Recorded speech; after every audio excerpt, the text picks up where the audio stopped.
Ljeto je u punom jeku, temperature skaču preko 30 stepeni, a vaš paradajz stao. Plodovi ne dozrijevaju, novi cvjetovi su rijetki, a listovi počinju da vise. Zvuči poznato? Danas vam zato otkrivamo kako prirodno nahraniti paradajz, da plodovi sazriju, biljka ne oslabi i da nastavi cvjetati i rađati čak i kada sunce prži. Dozrijevanje traži kalij. Kada paradajz krene formirati plodove, biljci više nije prioritet rast, nego dozrijevanje, a za to joj treba kalij, element koji boji paradajzu crvenom, daje mu slatkoću i čvrstoću.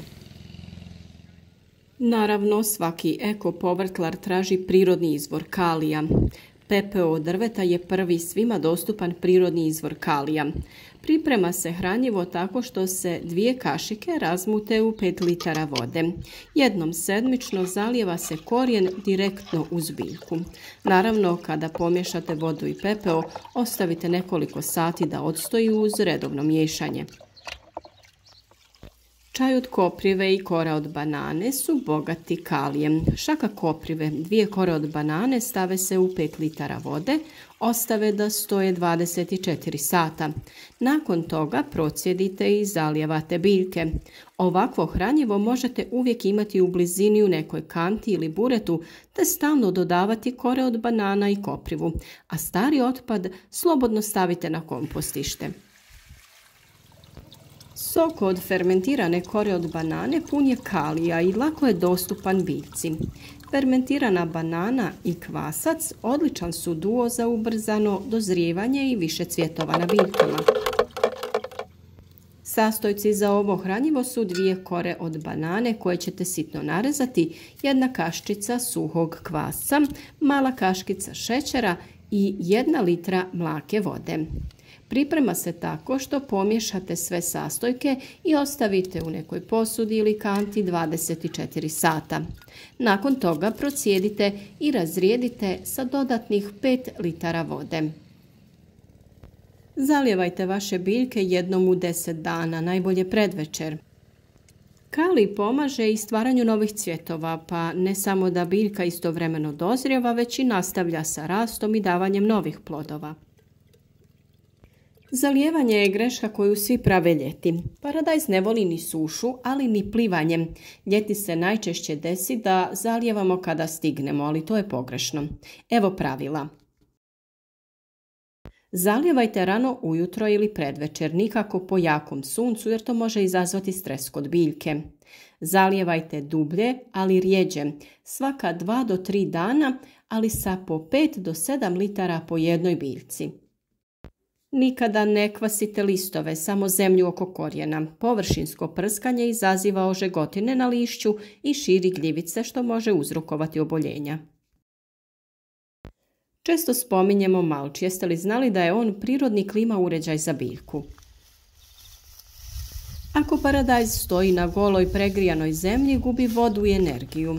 Rješenje je jednostavno. Malčirajte prirodnim materijalima, sjenom, slamom, izdrobljenim lišćem, usitnjenom koprivom ili osušenom travom nakon košnje. Malč čuva vlagu, smanjuje temperaturu tla oko korijena, hrani tlo dok se razgrađuje. Sljedeće što je u ovim vrućim ljetnim danima važno jeste zaštita od sunca, da ne izgorite ni vi, ni vaš paradajz. Naime, plodovi mogu doslovno izgorjeti na direktnom suncu, pojave se bijele ili sivo smeđe opekotine. Pa kako zaštititi biljku? Razapnite laganu mrežu za zasjenjivanje iznad biljaka, na primjer sa 30 do 40% zasjene. Ako je nemate, iskoristite neke grane, stare čašafe, gaze ili trsku, sve što će stvoriti djelimičnu sjenu.